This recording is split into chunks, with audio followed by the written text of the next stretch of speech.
పేదల యొక్క జీవితాలని, పేదల యొక్క దుఃఖాన్ని ఇట్లా రూపుమాపాలని ప్రయత్నం చేస్తున్న వ్యక్తి పైన గతంలో కేసీఆర్ గారు కూడా అధికారం రాగానే కళ్ళు రెత్తికెక్కి మోడీ ఏంది గీడి ఏంది అని చెప్పి మాట్లాడిండ్రు. మోడీ ఏం ముఖం పెట్టుకొని తెలంగాణకు వస్తారని చెప్పి మాట్లాడిండ్రు.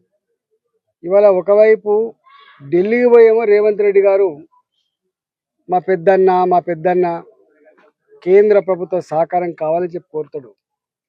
ఇక్కడికి వచ్చి మాత్రం ప్రగల్భాలు పలుకుతాడు. ఇవాళ మోడీ గారిని పట్టుకొని, అంత పెద్ద మనిషిని పట్టుకొని మోడీ గారు బీసీ కాదు, మోడీ గారు టెక్నికల్గా బీసీ అయిండు, అందుకని ఆయన బీసీ కాదు కాబట్టి బీసీలను ద్వేషిస్తాడు ఆయన అనేటువంటి నీచమైన మాటలు. సరే ఏం కాలం నీకు, పోయే కాలం ఇది ఏమన్నా? గంత పెద్ద మహనీయుడు ఇవాళ ఆయన ఒక బీసీలకో, ఒక ఎస్సీలకో, ఒక ఎస్టీలకో, ఒక ఓసీలకు సంబంధించిన వ్యక్తి కాదు. భారత జాతి ఆత్మగౌరవాన్ని ప్రపంచ చిత్రపటం మీద ఆవిష్కరిస్తున్నటువంటి మహనీయుడు మోడీ గారు. నిన్ననే చూసినాం, ఇవాళ అమెరికాలో అమెరికన్ ప్రెసిడెంట్